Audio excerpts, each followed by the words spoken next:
Queridos amigos, soy Juan Mingorance, doctor en filosofía, y sabéis que estoy explicando filosofía útil, aquella que nos llevará a la configuración creativa de la vida, aquella que nos llevará a que consigamos muchísima más libertad y que aquella que nos llevará a configurarnos como seres creativos y al mismo tiempo como seres felices y al mismo tiempo como verdaderas obras de arte.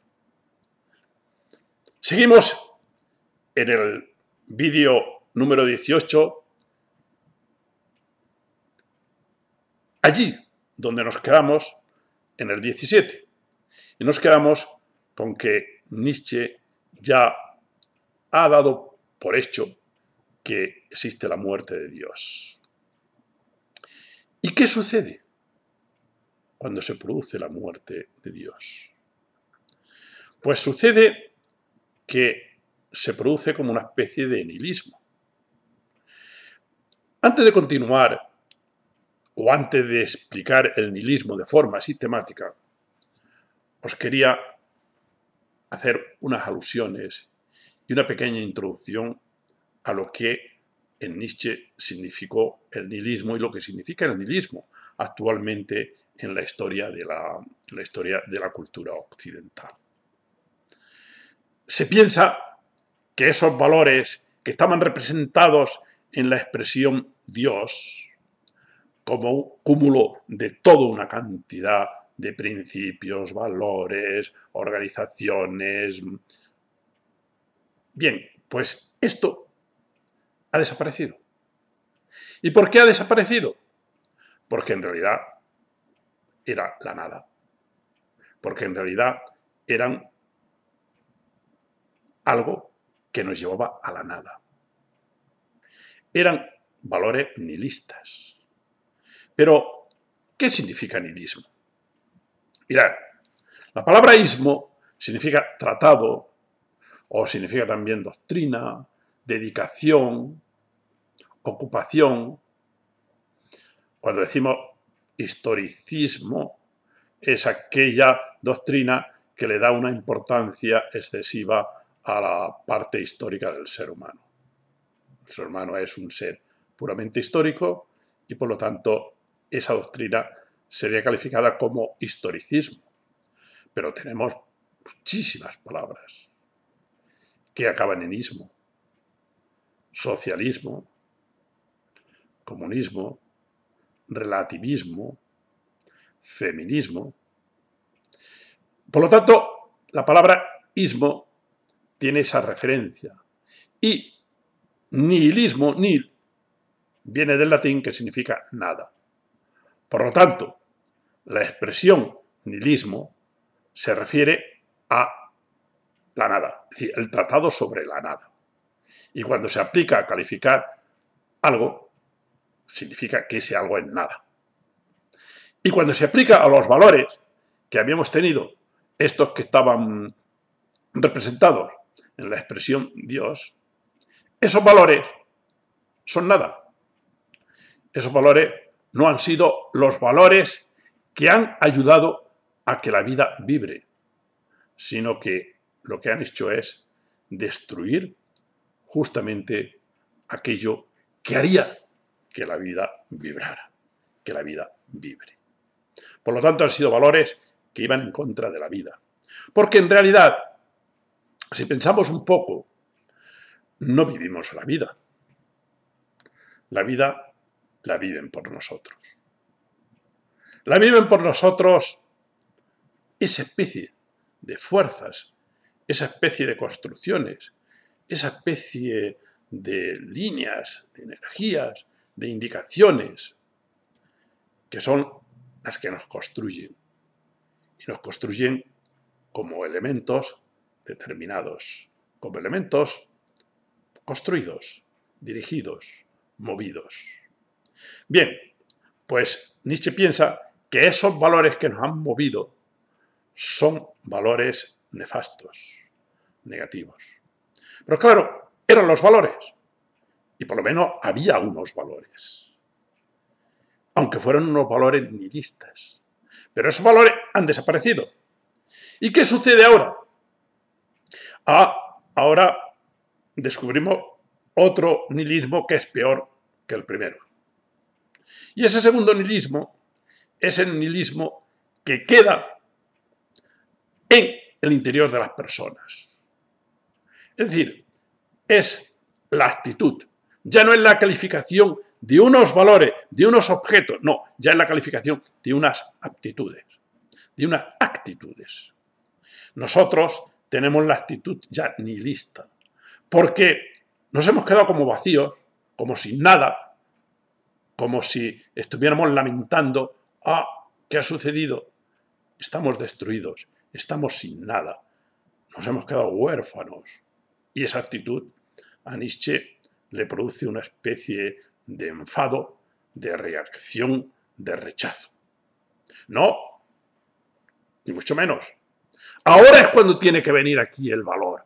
Ahora es cuando tiene que venir la transmutación de los valores. Ahora es cuando nosotros tenemos que volcarnos con nuestra voluntad de poder y crear unos valores y una vida nueva. Y en ese momento que él está pensando en todo esto y que la cabeza le hierve como una olla a presión, él entonces descubre a un filósofo y queda impresionado, queda fascinado.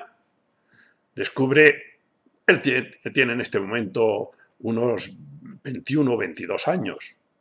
Ya está en la universidad de Bonn, y allí ha descubierto, un día que va a Leipzig, y encuentra un libro de Schopenhauer.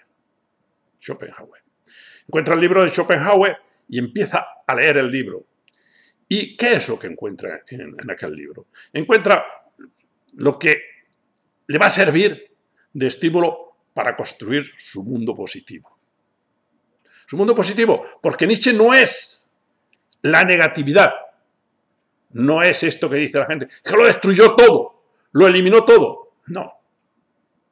Nietzsche eliminó aquello que creía que era nefasto para nuestras vidas, pero construyó algo muy positivo. Es decir, detrás del pensamiento de Nietzsche existe una ontología. Detrás del pensamiento de Nietzsche existe una metafísica. Y es la metafísica de la vida. Era un vitalista.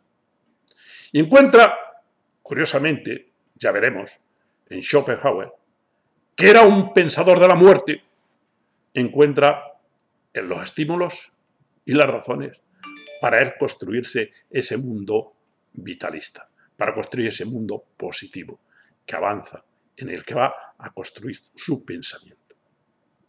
Pero encuentra algo que le fascina en Schopenhauer, en el libro principal de Schopenhauer. El mundo como representación y voluntad, así se llama el libro. El mundo como representación y voluntad. Y allí, la primera afirmación, lo primero que encuentra Nietzsche y que le fascina, es que, cuidado, el mundo que conocemos, el mundo de la racionalidad, el mundo de la lógica, el mundo que se nos ha impuesto, ese mundo no es el mundo genuino. No. El mundo genuino, el mundo verdadero, el mundo fuerte, el mundo profundo está por debajo o por detrás de esto. Esto a Nietzsche le encanta, porque ya habíamos dicho en uno de los vídeos que Nietzsche llega a la filosofía a través de la música. Y llega a través de la música porque le ha entusiasmado ese mundo de la emoción, es el mundo del corazón, ese mundo en el fondo del arte. Y Nietzsche aquí se emociona, porque resulta que este mundo que nosotros hemos vivido no es el mundo genuino. Hay otro mundo. Y ese mundo que hay por detrás es el mundo de la voluntad. Es el mundo oscuro, fuerte, difícil, complicado, pero es un mundo que para Nietzsche tiene un atractivo increíble. Porque ese es el verdadero núcleo humano para Nietzsche. Ese es el verdadero núcleo de la humanidad. Ese que está por debajo de todo este mundo de construcciones racionales. Ese es un mundo con una fuerza. Y ahí es donde él se va a dedicar a construir que reviva ese mundo, que se esfuerce ese mundo creativo, ese mundo que se expanda y ese mundo que se configure. Bien, pues ese mundo él lo va a ir describiendo, lo va a ir desgranando. Y de Schopenhauer, que ya digo, es un filósofo completamente muy diferente a Nietzsche en cuanto a su concepción vital.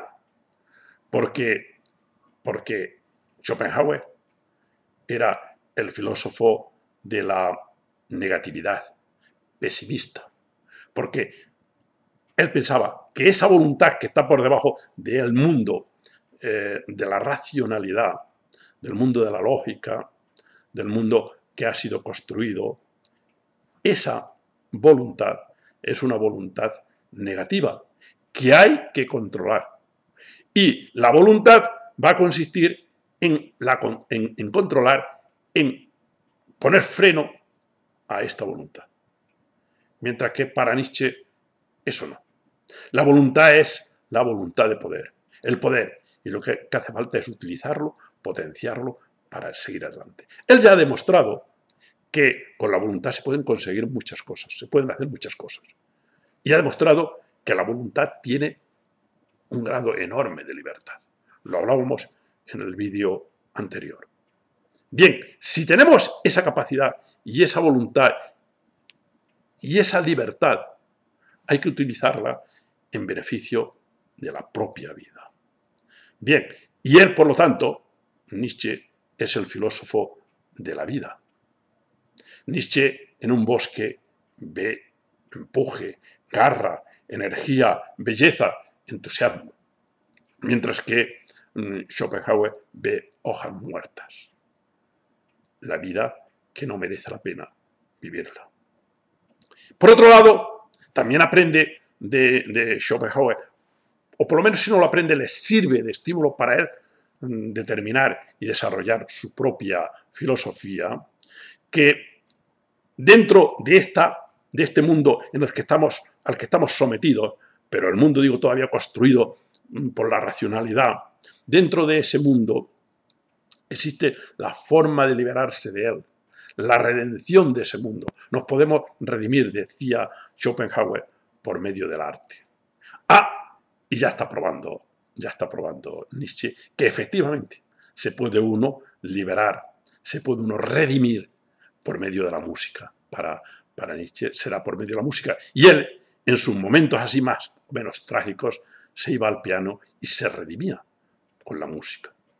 Lo que pasa es que también hay unas diferencias muy grandes en este aspecto entre Nietzsche y Schopenhauer.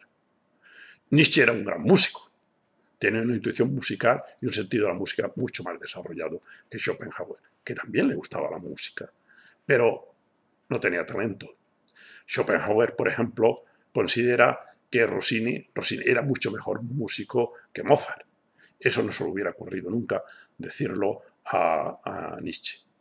Nietzsche, al final ya sabemos que se empieza a enamorar de la música del sur, de la música de Bizet, de Carmen de Bizet. Bien, tengo que dejarlo aquí también porque estoy en el minuto 14 y luego no me dejan, si paso del 15, no puedo colgar los vídeos. Muchas gracias, seguimos.